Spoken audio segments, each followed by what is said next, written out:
a month in, almost exactly a month in from the start of the season. I just want to know, who is your National Player of the Year right now? What's the race? What is we looking at? Greer, I'm going to assume I know your answer. So I'm going to let you go first. That's fair. But like, I'm just intrigued. Like, I think it's a good idea. Just take some checkpoints throughout the season. And I think we got a good enough, little sample of this season so far to figure out where people are kind of standing with this. So Greer, I'm going to let you bat lead off here. Yeah. I mean, I think it's like pretty obvious right now that Paige is the front runner. I think the other players in the conversation, so Ajuju playing much better than she was to start the season so far. I mean, recently.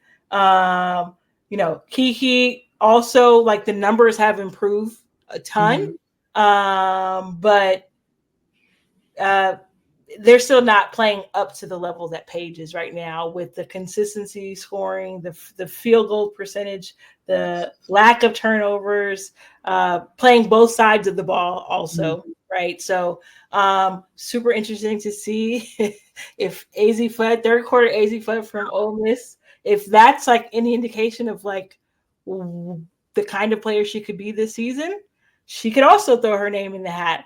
I think Flau'jae Johnson is maybe the most underrated player in the country right now.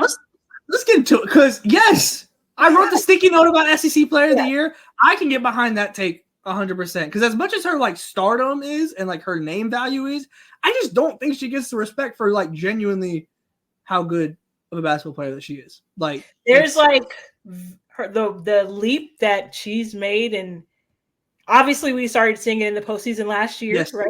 For them. And the real question is like, could you string it together in a regular season? And I think there has been maybe like one game where she was held to like single digits or something like that. But like, her game is so like pro. She's moving like a pro right now. She's moving like an absolute pro right now. And I think she may have even alluded to like leaving school early or something. Yeah, she did a little eye emojis there. I know this game. Eye emojis in the women's basketball space. I know this game. I'm familiar. So yeah, I would say, and then obviously you have your like Harmony Turners, who I love that shout. Yes, she'd be an All-American for me right now. If we were voting today, she'd be an All-American for me. Insane start to her season.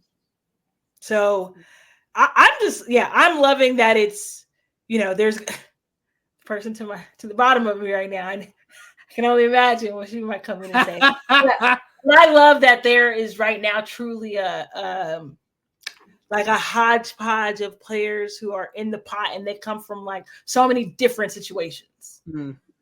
Your traditional blue blood, even I got to throw like Lauren Betts in there. Like, obviously the numbers don't like jump out at you, but if you're watching the game, maybe the impact is saying otherwise.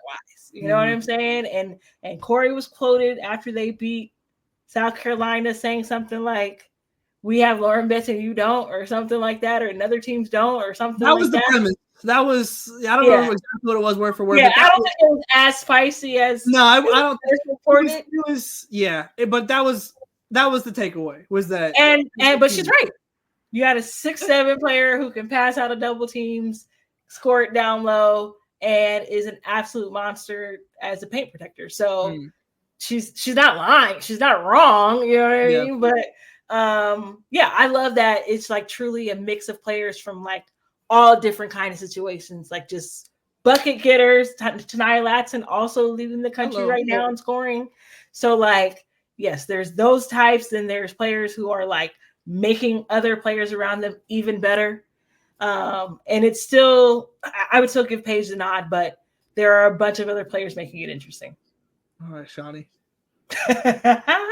I'm so intrigued to know your thoughts. So the thing is, like, 90% of Greer's argument is also my argument. The caveat is that Paige can't be the front runner if you just name 26 different people that are also playing at her level. Like we just said, I didn't say they were playing at her level. Hold on, sister, because like what was it, like 6 of 13? She had like 15 points the other day. Like, okay. And then she had that 5 turnovers the other game. Like, This is wicked, bro. This is no, so at that age, you need to start turning the ball over. Comments back her up. Yeah.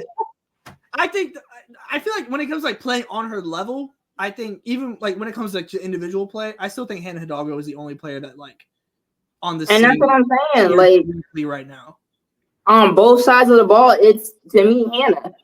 So Paige is playing, like Paige, which is still one of the best players. Hannah Hidalgo up, and Hidalgo wasn't checking her when she was on fire. What's T? What's going on?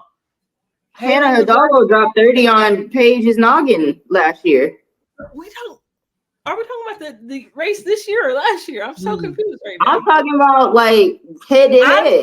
Every time somebody says Paige is better than somebody, that somebody come out and flex her behind. Hannah just had the opportunity to shut down Haley against TCU and didn't. That's all I'm saying. Okay, so then that means Haley better than Paige too. So Haley wouldn't even say that. Oh man. You might. We don't know. I don't know. Dylan Brooks W. You have no idea what she might say. She probably would. I ain't gonna lie. There's no way of telling that. But like that's what I'm saying. Like we're seeing an explosion in the in women's college right now of people just playing at insane levels. And this isn't hate. This is like the other day. Who was it? Sports Center. They were like, Paige puts up video game numbers. And, word to my dog, Fetty Film, we started tracking some stuff. We started clocking like 5 different people, and one of them was in high school, putting up the same numbers as Paige that game when it got called video game stats. So it's just like that SB speech came for a reason. Like she knows she gets a push in certain situations. So I think she's playing great right now, but I don't think I think the front runner is because of the name. Because Flage, she was in a slump last year. She hit that sophomore slump pretty hard, and she hurt. She's showing everybody Haley's playing. It's about consistency and playing in big games.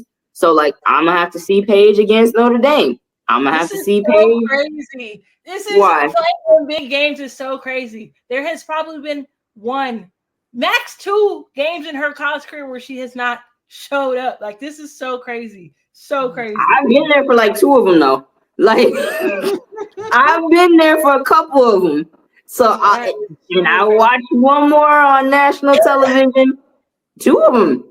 I'm saying I've seen it happen a couple times. I think she's in the conversation, obviously. I'm not going to go that far off the deep end and not say she's not top 3. Coach Yo tweet, please. Where is it? I need a Coach Yo tweet? Yes, where she snatched her soul post game and she came on X talking about Paige is this, Paige is that, Paige is rice bread. I mean, you can't get any better cosigns than...